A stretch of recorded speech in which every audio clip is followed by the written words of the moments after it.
I'm not looking to be rich and, drive fancy cars, but I'm more focused on what does wealth mean to me? And for me, it's the ability to say yes when I want, say no when I need to, and hang out with people that I enjoy and continue to travel. You ready to transform your life? This is a no-nonsense show helping immigrants like you create generational wealth, even while working full-time. Get ready to take notes. Here's your host, Saket Jain. Welcome back, Migrate to Wealth listeners. Good morning, good afternoon, good evening, depending on where in the world you are. And you know what? Today I thought, my passion for traveling, my passion for freedom, my hidden desire, don't tell that to my wife, she's going to kill me, that I announced to the whole world, of being a nomad. I hate staying in one place. And as it happens, we got very lucky to find a guest who's actually being a true nomadic lifestyle. This is what she does for a living. She hops from places to places, and she does her real estate investing from wherever she is. And she's been a coach, she's a mentor, she has retreats, and we'll talk all of that stuff. Her name is Sarah Weaver. Sarah, how are you? I'm really good. Thank you so much for having me. So does your wife listen to your podcast? Because I think she's going to know.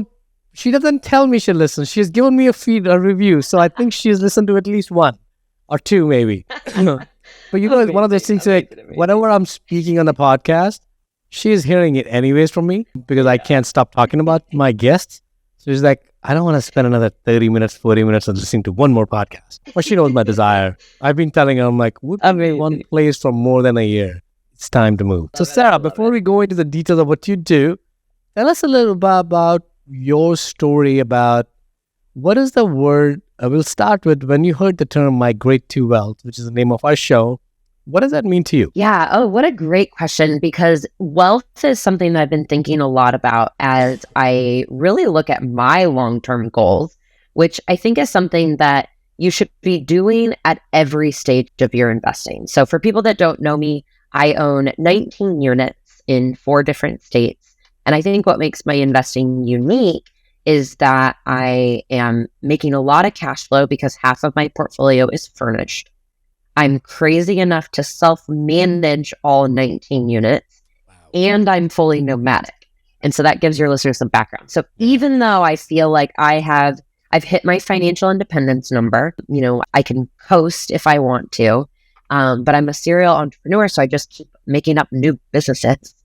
Right. And solving problems for investors. And so when I think about Migrate to Wealth, I'm thinking about really the transition that I've made from a scarcity mindset around money to migrating myself to an abundance mindset around money, because I'm not looking to be rich and, drive fancy cars, even though I would someday really like a 1996 Defender. Oh, that'd be nice. I know, and I look so cool in one of those. And so there are things that I want that I see in my rich life, but I'm more focused on what does wealth mean to me? And for me, it's the ability to say yes when I want, say no when I need to, and hang out with people that I enjoy and continue to travel. I love that, because I think what you're basically saying is we're going towards what the definition for wealth for you is: the choice, the freedom of choice. Of doing what you want to do, ability you want to do, exactly, with whoever you want to do, and wherever in the world you want to do. You don't want to be tied to a job, business, work. And I love how you've actually designed your life, because I think, a lot of people have the desire that you have, but then they go into a brick and mortar franchise or a brick and mortar business, or they do a corporate job. And then while they want to move around and travel and have no real roots in one place, it comes into I now have a business that I can't leave. What I love about you, the beauty of what you have developed and what you've designed is, instead of figuring it out, hey, let me first make my $1 million, $2 million, $5 million, everyone has a number. Well, let me make that, and then I'll figure out what kind of life I want. You're like, no. I'm going to look at it the other way. I figured out the life when I was making no money at all. Exactly. And then I will say, just so that everyone understands, I do have the ability to do what I'm doing because I avoided lifestyle creep. And so my ability to just, sell everything and move abroad was probably easier. Doesn't mean it was any less brave, but it was a little bit easier because I hadn't experienced lifestyle creep. And so if there's any listeners that you have that haven't done the lifestyle creep yet, I urge you to really think about, what can I wait to upgrade, or what lifestyle creep can I avoid for now? Not avoid forever. You guys, I'm not selling frugality. That is not the campaign that I'm on. But I will say, not having lifestyle creep definitely lended itself into creating. It's a very important point, right? Because I think there's as I think about wealth, and as I think about financial independence, financial freedom, these are all fancy words. They're all great words, but fancy words. But when you really break it down into and make it, internalize it, it really depends upon the various level of these freedoms that we're talking about. The first freedom is, hey, will I have food on the table? Will I have a roof on my head? And will I be able to be clothed, right? The basic human necessities. And will I be able to do that? That does not mean, can I take $100,000 vacation, if that's what people are into. All it means is, because what that gives you is, that gives the ability to drop everything at the drop of a hat and saying, I'm done, right? Mm-hmm. And if your life allows it, great. And then you go into different levels of financial freedom. Then you say that, hey, you know what? I want to do more than what I can imagine. Saying that I want to take out $100,000 vacation. Perfect. And then the third level, which is the ultimate freedom, is that now I want to help other people achieve their freedom. And if they need resources, I have it available too, right? It's kind of like exactly, because one thing that I think is so important for people to realize is that, like, there's nothing necessarily super special about me. I don't have some fancy degree and was making, a 6-figure salary right out of graduation. Neither of those things were true for me. The only thing that was true is that I had a really good idea of what I wanted in my life, and I didn't really make any excuses, and I just went after it. And that's important, because it's kind of like funny. I was coaching one of my students earlier this morning, and one of the questions we were talking about it is like, I bought too big of a house, or I bought too expensive of a house, and I want to reduce my expenses. I think we were talking about this. I want to bring it back to the point you made earlier about the lifestyle creep. I think that's what lifestyle creep means, that just because you have the ability to buy, I'll make up a number, $2 million house, just because the bank will approve you for a $2 million loan, and you have the ability to sustain it, a lifestyle creep really happens when you are giving into your current impulses, and you prioritize your current impulses than the ultimate life you want to live. Like, for example, Sarah and I'm the same way, that, hey, you know what, for me, not working in a corporate job is way more important than living in a $10 million house. I can live without a $10 million house. But if I have to now be sort of a slave to somebody else saying, you can't go here, you can't go there, you have to be at work for this amount of time, that's just not me anymore. I did that for 22 years. I was very happy doing it. But the moment I had the realization that I can't do it, the first thing I really controlled was control my creep. And at the creep, if you're at a point where, I know Sarah said that if you're listening to it and the creep hasn't happened, I'm going to actually talk to the listeners where the creep has happened. Right? It's okay. There's nothing wrong. What I would encourage you to analyze now is, can you scale the creep down? Mm-hmm. If you had a Ferrari you bought out of an impulse, can you change that decision, right? Can you change that decision and say that that's a creep I'm going to bring? Or instead of thinking about making less money, like, okay, if that Ferrari is important to you and that brings you joy, then let's make some more money. It's really about percentage. Like, how much of your income are you spending each month? And for a person, making $700,000 a year, I mean, they can have a Ferrari. Great for them. Hopefully, pick me up on a date. I would love to ride in your Ferrari. That sounds wonderful. But again, if you have a 1996 Defender, I would like that even more. I think the point really is, regardless of your income and even output that you're spending, are you really clear on what an ideal life looks like for you? Because I think, Saket, you and we love travel. But for some of your listeners, they're like, you know what? I don't really love traveling. Of course. Like, said, I would love to like have the freedom to buy a, $3,000 road bike and have 4 hours set aside every Saturday to ride my bike. That is an ideal life for some of your listeners. And so really what I think I want to urge everyone to do is just figure out what you want your life to look like and do this. Do not should all over yourself. I see so many people, especially Americans, who are like, oh, I should keep this job, or I should climb the corporate ladder, or I should propose to my girlfriend. And stop shooting on yourself. Like, live the life that you really want to be living, not some life that you feel like you should be living. Correct. I love that. I'm so sorry. I'm recovering from a cough. So if the editing was not done and you start here listening to cough, it's because I had an itch that I need to scratch and I can't get to the pause button soon enough. So I think I love that because I think most people are being reactive in their life. They want to say that, hey, I want to make my $5 million, let's say make a $5 million number. I want to make a $5 million. Then I'm going to take care of everything else in life. Then my life is going to be better. Then this, then that. But I think what's more important is that lead with a vision. Lead with, I want to do this in my life, which is high priority. I want to make money around it, whatever that means. And it's very important for the immigrant listeners. I know our show is focused on first and second generation immigrants, but we have since expanded our listener base.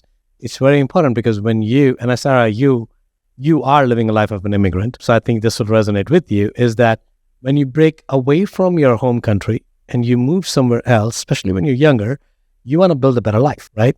Unfortunately, most of the immigrants have never answered what is a better life. By default, the proxy becomes, I want to make more money. And then that's what the focus becomes.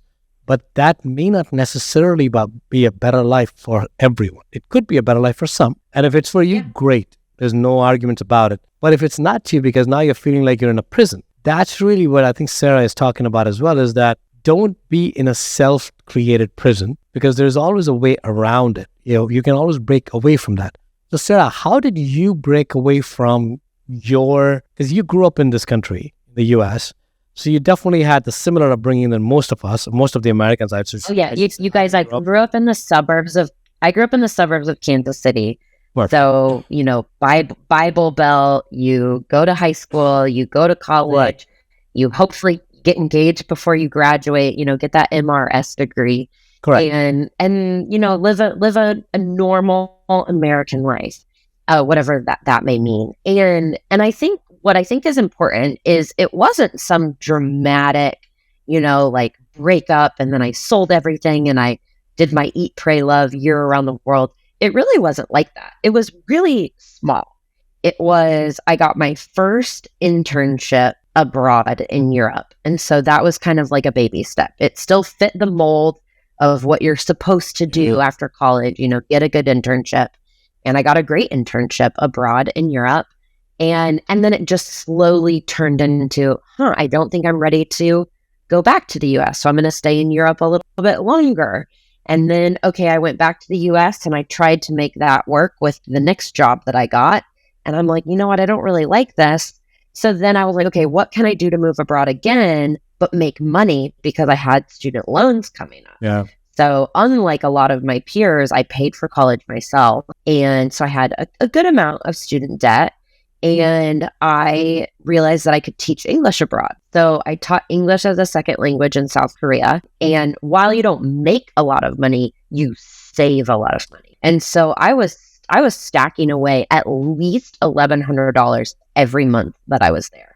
And when you compare that to my peers, they were like, wait, what? Like, no, I'm lucky to save like a couple $100. And then, something happens with my car or this, or I want a new purse. And then that savings is gone. And so I think that very first year in Korea really set me up financially, because I saved over $15,000, which happened to be almost exactly what I owed in student debt.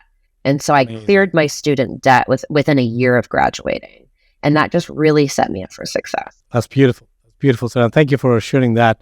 I do want to ask you a question. How did you jump from Europe to US to Korea? How did that jump? I know it sounds wild, but it was more like, you're asking peers, hey, do you know anyone that's taught English abroad? And, somebody's cousin's brother taught in Thailand. Somebody else taught in the EU. Somebody else taught in Korea or Japan. And next thing I knew, I was just contacting recruiters and having interviews and talking to a lot of people. I have a journalism degree, and I love to talk. So it's really easy for me to gather information, especially, quantitative interviews. And so qualitative interview. I wish I was better at numbers, but I just gathered a lot of information about where can I get a job abroad? And then one thing leads to another. Awesome. And then you just get really good at saying yes, even when you're scared. So now let's make the conversation forward to really how you built the passive, right? And in your case, it's not truly passive because you're actively managing it. No. So we'll break it down. Exactly. But let's first talk about how did you foray into real estate? What triggered that while you were in Korea, while you were in US? Where did that bug come in your head? Hey, I want to buy something, real estate, cash producing. Yes. So I was probably an interesting college student. I had read Rich Dad, Poor Dad. I had read Susie Orman's, I think it's called like Broke to Fabulous or something. And Tim Ferriss, 4-Hour Work Week. These are all the types of books that I was reading in college because I knew that I wanted to live life a little bit differently. And so probably through those books and then working at a Keller Williams brokerage is where I realized, okay, yes, I could sell real estate because I have the gift of gab. I like houses. I find this really interesting. I love meeting people. But what I recognized was that the wealthiest agent in the office was not a solo agent. She ran a team, transferred from employee to self-employed to business owner because she owned a business because the agents below her were creating money for her. And then I realized that she also owned a pretty sizable real estate portfolio. And I was like, okay. How can I skip being an agent altogether and just jump straight to being a real estate investor? And so I realized that takes a lot of money, which I did not have yet. And so I did the power of house hacking. So I was able to use lower down payments by moving into the property. And because I was already what I like to call a dirty backpacker, it was really no big deal to just like pick up and move somewhere and get a bunch of roommates. And so I know that's probably not where your audience is. So I'm not encouraging, families of 5 to just pick up and move and get roommates. Right. But what I am encouraging people to do is find a way to have your homestead paid for. So I'll use an example. There's a husband and wife, Katie and Mike. They have 2 kids, 1 on the way. They live in Phoenix, Arizona, so a high-cost area, and they have what would have been a pool house that they converted into a office and a 1-bedroom apartment. And they now rent that out to a gentleman who's there for work for 3 or 6 months, and their entire mortgage is paid for by renting out that space. It's completely separate. That's not a roommate. The gentleman living back there has access to the property without disturbing, Mike and Katie and their soon to be 3 kids, and they have their mortgage completely paid for. Yeah. And so house hacking does not have to mean roommates, which I later learned, but that is exactly how I got started. So I bought a property, got a bunch of roommates. 2 years later, I bought another property, lived in the upstairs unit with a roommate, and then had the downstairs tenant. And that downstairs tenant paid my mortgage in full, plus about $100. So me being able to sacrifice and have a roommate, I didn't want to have a roommate, you guys. I think I was almost 30 at the time. I didn't want a roommate, but I charged that roommate $600, and that was just pure profit, cash in hand. Yeah. And then I spent about 9 months of that year backpacking South America. And so it wasn't that big of a sacrifice to quote unquote have a roommate because you're out anyways. Because I was never there. And so I just found a way to get into the game when I didn't have very much capital. Now my investing looks very different, but that's how I got started. And it's important, Sarah. So I think it's important. Let's reflect back on that a little bit, right? Because I think a lot of people, including myself, when I got started, we have the disease of excuses where, you know what, now is not the right time. I have, like in the example that you said is, A lot of people would say, we got a lot going on in our life because we got a child coming up. Let's not worry about figuring this out. We'll do that when the child's a little bit grown up. Then it's going to be, hey, you know what? Now we have to worry about our schooling. Now we worry about this. Now the kids are too young, too old. Now it's about their security, about their safety, about strangers. There's always going to be an excuse of why you should not do something, especially if it's out of your comfort zone. So what I loved about your story, Sarah, there was you really focused on not why you shouldn't do it, because you could have found 1,000 reasons. You're in mid-20s, young woman. They're like, I don't want to live with strangers. It's scary. It's this, it's that, it's that, it's that. And the list of excuses, and some valid, some not so valid excuses are there. Yeah. But instead, the way you approached it is, how can I make it happen in a way that I'm comfortable with it? And let's go explore that option. And that option led to something else. Because I always tell people is that it's like your first $1 million. Your first investment is your first $1 million. The first investment and the first $1 million is the hardest to make because you have a mental barrier. You have a mental block. You're not ready yet. Like, I can't do a house hacking, or I can't invest outside of my hometown, or it's for rich people. It's for this. It's for that. Whatever. You make up an excuse, and then you stick with it. So the first investment may not make you a lot of money, but it's like a college degree, where you want to get it as soon as possible so you can start jumping into the next step. You won't make the next step until you take the first step. And that's an important piece. Absolutely. So Sarah, tell us now. And I want everyone to know, I was scared the whole time. Like, at no point was I walking around like, oh yeah, just went under contract on my next investment property. Like, everything I do is scary. Now, I will say I can get on a plane and not really think about it. I'll admit that now. But at the beginning, like, you guys, I moved to a country where I wasn't sure if they would speak English, if I would fit in, if I would make friends, if I would be lonely and miserable. And, I had no idea what life was going to be like. And I did it anyway. And I think that experience of, like, what I call functioning in the fear lent itself really well to real estate investing. So I'm still scared when I, pitch private money or do a BRRRR or an out-of-state renovation. I'm doing an out-of-state renovation right now. Of course I'm scared that I'm going to get ripped off or that my contractor's not doing a good job. But what's the alternative? That I just don't do it at all? Or that I give up my lifestyle and I move to Omaha, Nebraska and, like, monitor a renovation? That sounds terrible. So doing a long distance renovation is really the only option if I want to continue to move my portfolio forward. Completely agree. It's kind of like funny. You remind me of a friend of mine. The story of yours reminded me of a friend of mine who's been talking about investing. He's in DC. He's like, I want to invest. I'm like, I have properties in Kansas City. I have properties in Indiana. Let's find you one. They're like, it's too far. I'm not going to go there. I'm like, I don't go there. I've not even seen my properties. He's like, no, I'm not ready there yet. I'm like, you're not even ready to look at it? He's like, nope, I'm not ready to look at it. I'm like, why not? He's like, because I need to touch my property. I need to feel my property. I need to see my property. I'm like, we can just make a trip. We can go touch, feel, and look and everything and get comfortable. And then let's go start investing. He's not. This was 5 years ago. And he's still thinking he wants to invest outside. And he has not made that first step right. My friend, if you're listening to it, you know who I'm talking about. But it's really more on that. It's because I like what you said, functioning in fear, not being paralyzed in fear. Most people, if they're not comfortable with fear, feeling of fear, they treat it as, I'm not willing to take a risk. It's really not risk. Yeah. When you get comfortable with fear, you get comfortable with the feeling, and then you figure out how to mitigate the risk. But if your first thing is, I want a zero risk.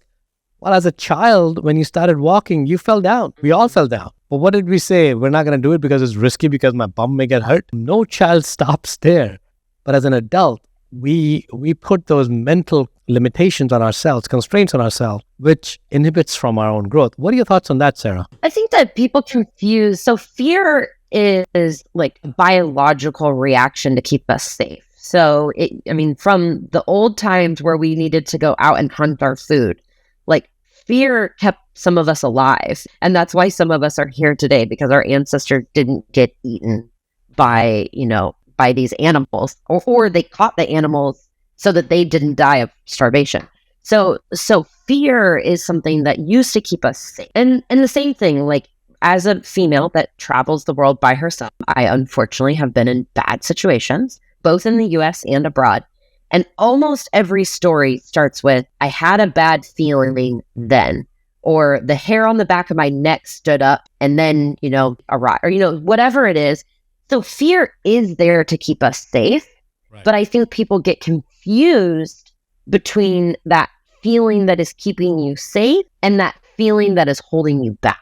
And so I was terrified to do my first long distance renovation in a town I had never even visited, let alone been, and now here I am using private money and hard money to do the BRRRR strategy. So I was buying it, renovating it, renting it out, and then hoping to refinance it to recoup my capital. So everything about this was risky.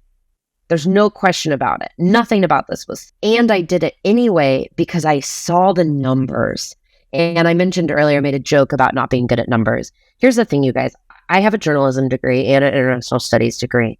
And while I was good at math, I'm a straight A student. I didn't like math, but you know what I like? I like money. So I learned to get really good at simple math. And so I ran that BRRRR property backwards and forwards. Worst case scenario this, worst case scenario that. I had a backup plan for my backup plan for my backup plan. And that is how I slept at night. And don't get me wrong, I woke up panicking sometimes and there were lots of tears, but I did it anyway. And I'm so proud to say that it was a near perfect BRRRR. I now cash flow about $1,200 a month and I left about $9,000 in the deal and it's worth $525,000. That's amazing. That's amazing, Sarah. And kudos to you for sticking through it. Thank you. Thank you. So imagine if I had just listened to my fear. I'd have $1,200 less of cash flow and almost $500,000 less of property value, which it is mortgaged. So we're looking at probably, let's call it $80,000 of equity. Yeah. But at 33, I mean, that's life-changing money, you guys. Correct. No, I think that's life-changing money at any stage, because what it gives you is that I was telling my friends, having a conversation on coffee this morning, talking about the same thing. Sometimes, and not everything is just about money, because it's the experience that you learned in that deal of that it's possible, that gave you the confidence of continuing to push forward. You're not going to stop, right? Now, you're going to be more diligent because now you know more than what you knew before, but the validation has already happened. Success has already happened. You're like, okay, this is working. This will work. Let me now figure out how to either scale it or do it better. Yes. And turn that $1,200 next time into $2,000 and the $9,000 in the deal to $4,000, right? Because now you're going to start to make that math work. And to be honest, I think I love your discussion about math. A lot of people tell me that I'm not comfortable with math on the finances. It's plus and minus. It's not even multiplication most of the time. It's really plus and minus. There's no division. Yeah. Right? I think all of us can do that. It does, but to give your audience grace, I mean, it is scary when you're crunching numbers for the first time and there's so many what ifs. And so what I urge you guys to do is pair up with someone.